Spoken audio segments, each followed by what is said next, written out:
Milo the mouse lived with his big brother, Max. They had the coziest mouse hole. It was small, but warm and comfy. And they slept snuggled up in little beds made of the softest, silkiest wool. Their mouse hole was tucked away inside a wall. Max had chosen it long ago, when they were looking for somewhere to live. This was perfect, he said. It was a bedroom wall in a house that belonged to a human family.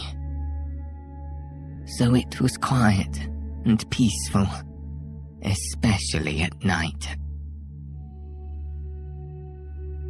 Tucked up in their beds in the mouse hole, Max and Milo enjoyed long nights of deep, dreamy sleep. They dreamed of cheese most of the time, especially yummy cheddar cheese, which was Milo's favourite. Usually, Max and Milo both slept so well. There was only one problem. Max was a snorer. On some nights, Milo would wake up from a wonderful dream of cheese and hear Max snoring. Sometimes it was a snuffling sound, and sometimes it sounded like he was chuckling to himself. Max made some very funny noises.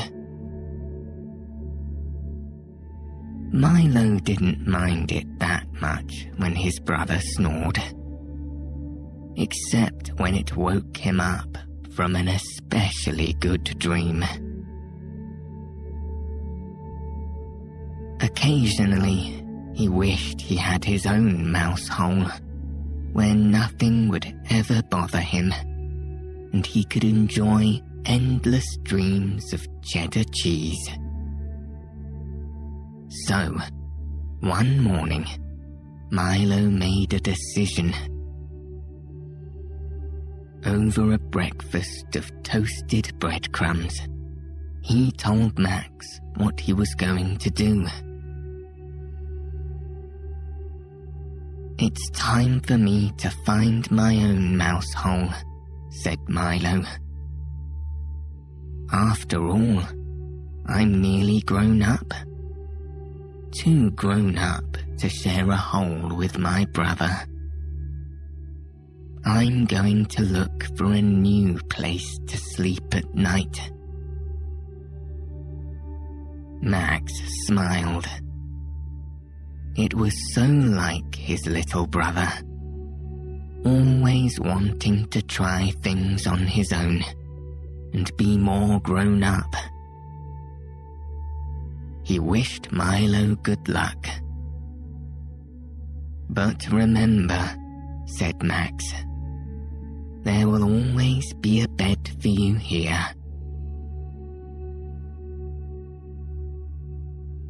After breakfast, the two mice hugged goodbye, and Milo set off on his adventure. He felt so grown up. He left the mouse hole and scuttled happily across the bedroom carpet. The bedroom belonged to a child, a human of 4 or 5 years old, so there were toys all over the floor. Milo had to find his way through a maze of gigantic, colourful building blocks and shiny toy cars. What a mess, thought Milo, Personally, he liked to keep his space nice and clean. It was something his brother had taught him. Always tidy up. Well, never mind, thought Milo. It didn't matter, especially as he was leaving the bedroom anyway.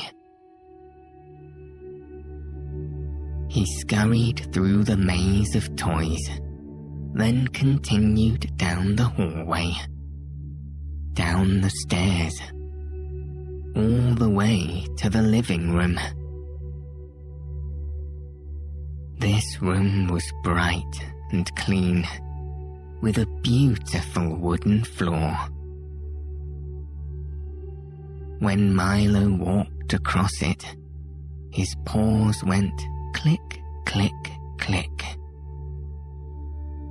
And hidden behind the sofa was a spacious mouse hole. Milo smiled when he saw it. Yes, he decided. This would be his new home. He spent the day decorating and making a comfy bed out of feathers, which he found in the sofa cushion. Soon, it was night time. Milo usually went to bed early, at around 7 o'clock. Like most mice, he needed a lot of sleep. So just before 7 o'clock, Milo settled down in his soft, feathery bed. Usually, his brother tucked him in and said, "Good night." It was a little strange not having Max there. But Milo reminded himself that he was a big mouse now. He was almost grown up, so he didn't need his brother to tuck him in. Anyway, he would go to visit Max tomorrow and tell him all about his new home. Milo closed his eyes. He was feeling tired now and looked forward to a good night's sleep. But just as he was starting to drift off, he heard a strange sound. Something was making noises outside his mouse hole. It was like voices and music all mixed together. Oh no, thought Milo. It was worse than Max's snoring. He sat up sleepily, rubbing his eyes with his paws. Then he got out of bed and crept outside to see what was going on. Milo could hear voices from above him. The human family were sitting on the sofa, chatting to each other. And when Milo peeked out from the edge of the sofa, he could see the big TV on the opposite wall. The screen was full of flashing, moving pictures, and it was making all kinds of sounds. Milo sighed. He couldn't sleep here tonight, not with these noises. He would have to try another room. So he scurried across the living room floor, all the way to the kitchen, This room had black and white floor tiles, like a big chessboard. Milo's paws went tap, tap, tap as he scuttled across the floor, until he reached another mouse hole.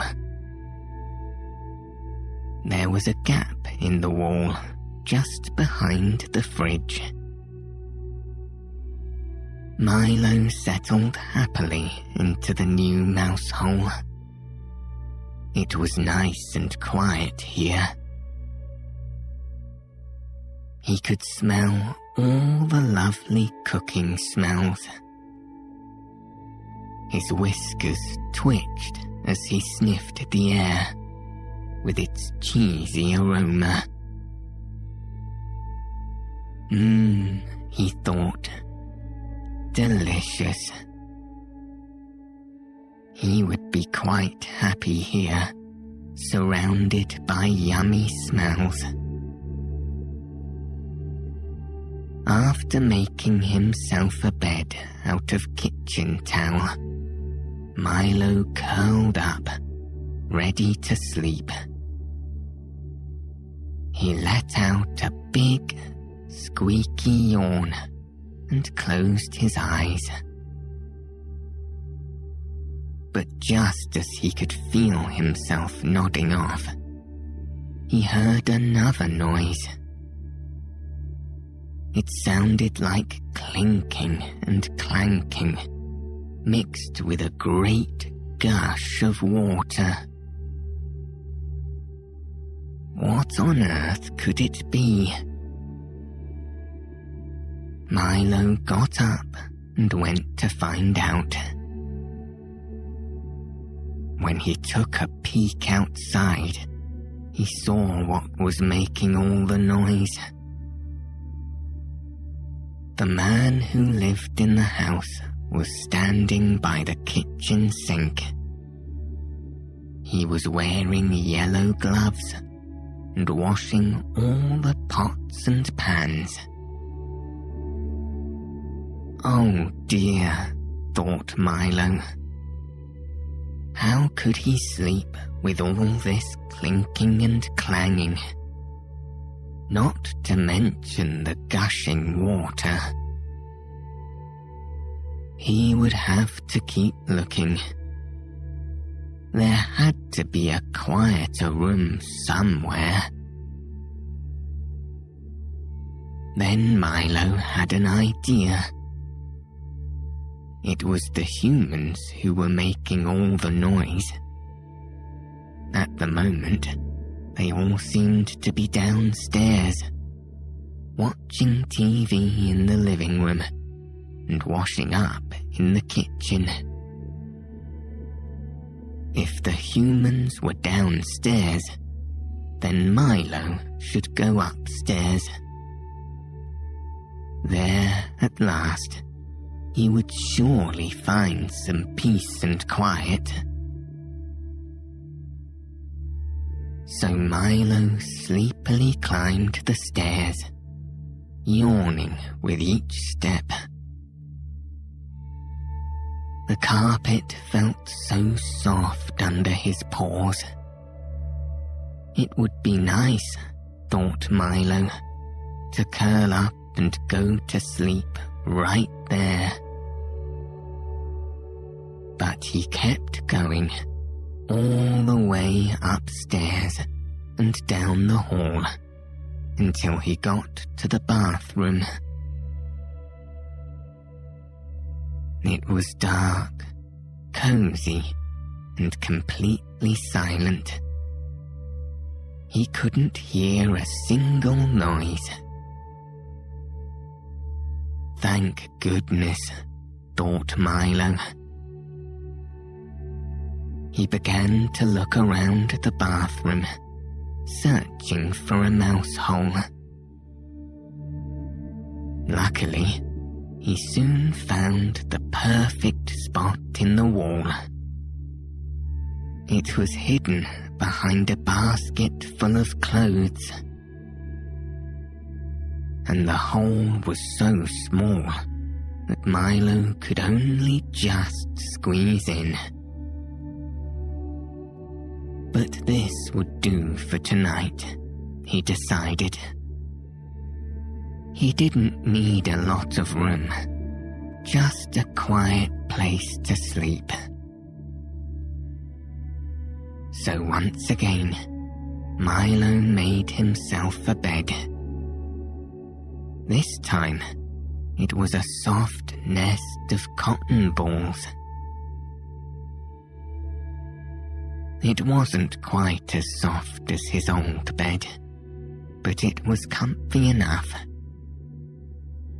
And Milo was so sleepy, he knew he would drift off in no time. Yawning, he curled up in his cottony bed. Then he closed his eyes, took a deep breath, and then opened his eyes. What was that noise?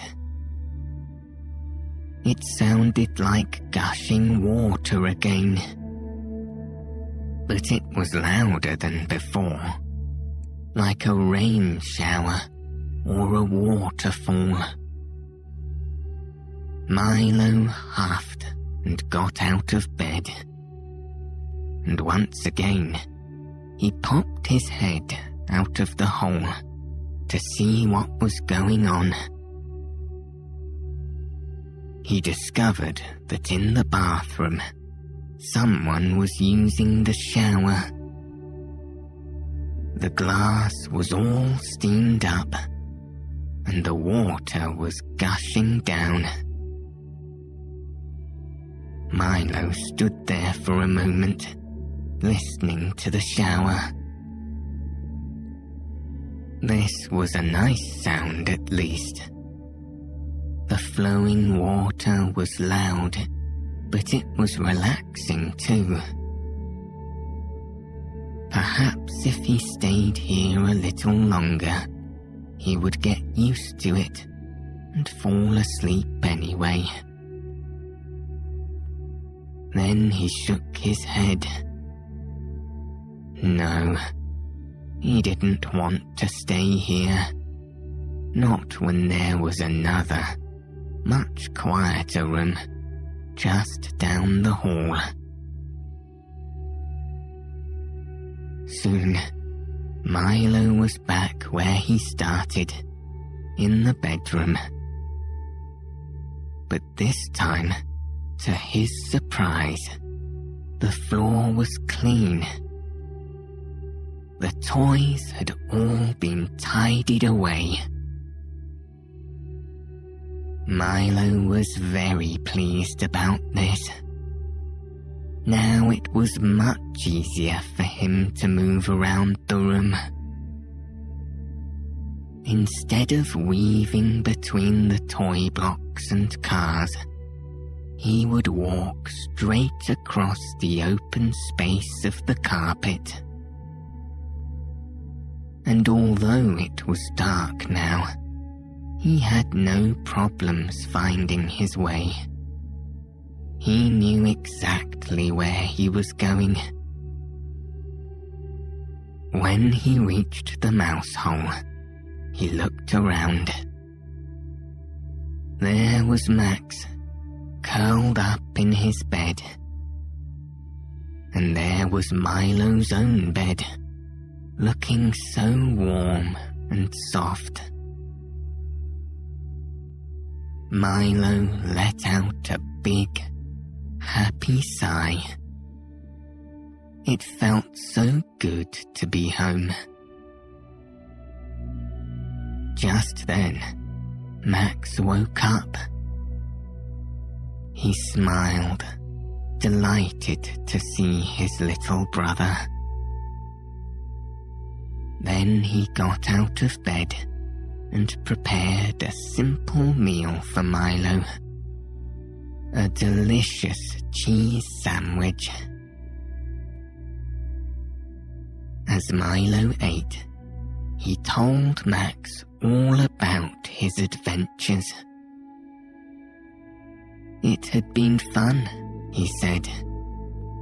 The house was so big, and there was still so much to explore. But exploring was for the daytime. At night, he would much rather be here, at home with his brother. Once Milo had finished his midnight snack, he got into his cozy woolen bed. Max tucked him in and said good night. Then he went back to his own bed. Milo snuggled down happily. He'd tried so many different beds today, but this was the comfiest of them all. And it had that lovely, familiar smell. The smell of home. Then he heard a familiar sound. Max snoring quietly. Milo had heard so many sounds today. The TV, the pots and pans, the shower. In comparison, Max's snoring was like a soothing lullaby. Milo was feeling sleepier and sleepier. He was sure he would sleep well tonight and enjoy some wonderful dreams of cheddar cheese. He closed his eyes and let out another contented sigh. And soon, he too was fast asleep.